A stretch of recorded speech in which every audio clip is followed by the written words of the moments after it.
Assalamualaikum warahmatullahi wabarakatuh. Perkenalkan, nama saya Adi Leonardo. Di sini saya akan menjelaskan apa itu wireless. Wireless atau network wireless atau juga bisa disebut juga jaringan nirkabel adalah sebuah jaringan lokal atau LAN yang terbentuk dengan menggunakan media perantara sinyal radio frekuensi tinggi, bukan dengan menggunakan kabel.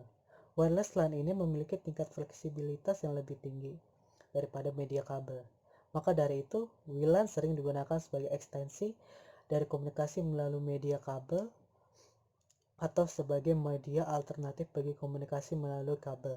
Nah, keuntungannya wireless ini apa sih? Yang pertama adalah meningkatkan produktivitas. Yang kedua, cepat dan sederhana implementasinya. Yang ketiga, fleksibel. Yang keempat, dapat mengurangi biaya investasinya. Nah, yang terakhir adalah skalabilitasnya. Nah, di sini ada tipe-tipe jaringan nirkabel. Yang pertama adalah Wireless Personal Area Networks atau WPANs. Yang kedua ada Wireless Local Area Networks atau WLANs. Yang ketiga adalah Wireless Metropolitan Area Networks atau WMANs. Yang keempat ada Wireless Wide Area Networks atau WWANs. Nah, di sini saya akan menjelaskan yang pertama Wireless Personal Network. Nah, Wireless Personal Area Network atau WPANs. Teknologi WPAN membolehkan pengguna untuk membangun suatu jaringan nirkabel atau ad hoc bagi peranti sederhana seperti PDA, telepon seluler, atau laptop. Ini bisa digunakan dalam ruang operasi personal atau personal operating space atau pos. Sebuah pos adalah suatu ruang yang ada di sekitar orang dan bisa mencapai jarak sekitar 10 meter. Saat ini dua teknologi kunci dari WPAN ini adalah Bluetooth dan cahaya inframerah. Bluetooth merupakan teknologi pengganti kabel yang menggunakan gelombang radio untuk mentransmisikan data sampai dengan jarak 30 feet. Data Bluetooth dapat ditransmisikan melewati tembok, saku, ataupun tas. Nah, yang kedua ada Wireless Local Area Networks atau WLANs. Teknologi WLAN membolehkan pengguna untuk membangun jaringan nirkabel dalam satu area yang sifatnya lokal. Contohnya, dalam lingkungan gedung kantor, gedung kampus, atau pada area publik seperti bandara atau kafe. WLAN dapat digunakan pada kantor sementara atau yang mana instalasi kabel permanen tidak diperbolehkan. Atau WLAN terkadang dibangun sebagai suplemen bagi LAN yang sudah ada, sehingga pengguna dapat bekerja pada berbagai lokasi yang berbeda dalam lingkungan gedung. Yang ketiga ada Wireless Metropolitan Area Networks (WMANs).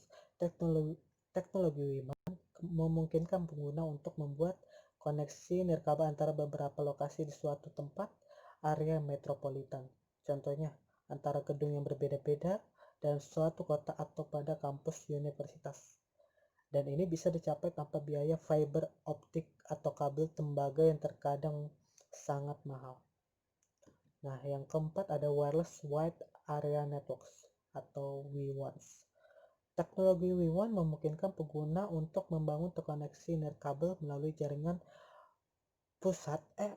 jaringan publik maupun privat.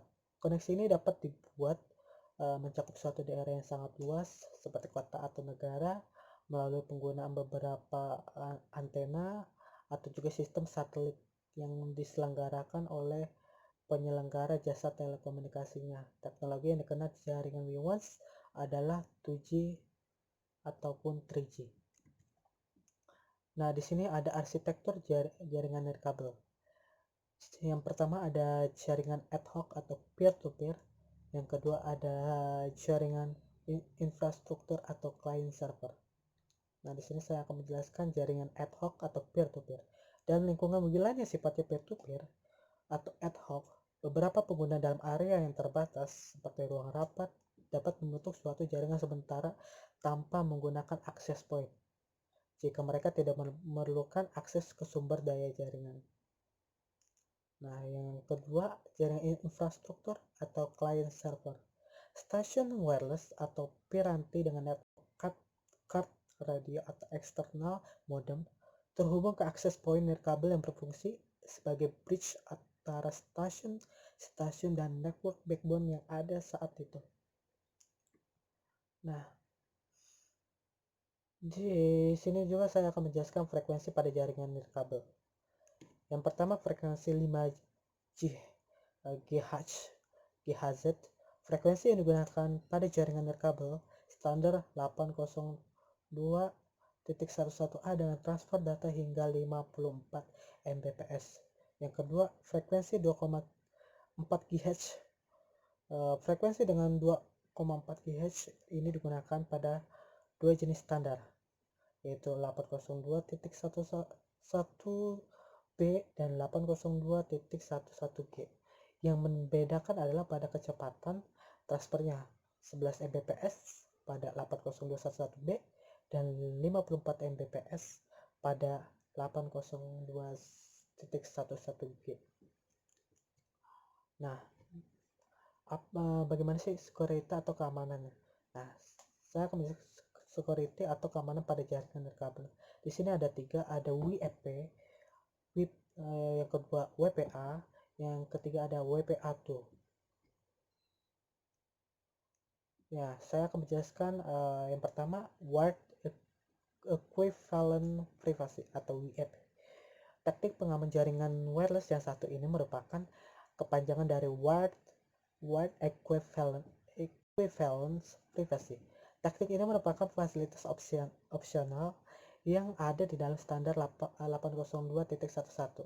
Fitur ini akan membuat jaringan wireless Anda mempunyai keamanan yang hampir sama dengan apa yang ada dalam jaringan kabel. WEP menggunakan sistem enkripsi untuk memproteksi pengguna WLAN dalam level yang paling dasar. WEP memungkinkan administrator jaringan wireless membuat encryption key yang akan digunakan untuk mengenkripsi data dikirimkan melalui jalan udara. Encryption key ini biasanya dibuat dari 64 bit key awal. Nah, yang kedua ada Wi-Fi Protect Access atau WPA. Wi-Fi Protect Access atau disingkat dengan istilah WPA merupakan teknik pengaman jaringan yang jaring wireless lainnya diklaim lebih canggih dari WEP dengan disertai teknik enkripsi yang lebih advance dan tambahan pengaman berupa autentikasi dari penggunanya, maka WPA akan jauh lebih hebat mengamankan Anda pengguna WLAN. Yang ketiga ada Wi-Fi Protect Access 2 atau WPA2.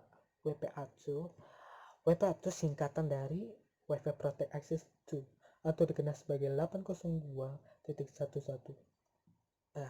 WPA2 menggunakan protokol enkripsi yang lebih ampuh dibandingkan WEP maupun WPA. WPA2 menggunakan algoritma enkripsi AES dan autentikasi 802.1x sehingga menjamin keamanan data dan kontrol akses jaringan lebih baik dibandingkan dengan WEP dan WPA.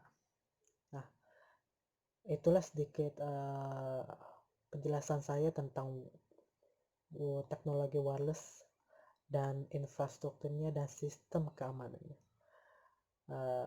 Kurang lebihnya mohon maaf. Terima kasih.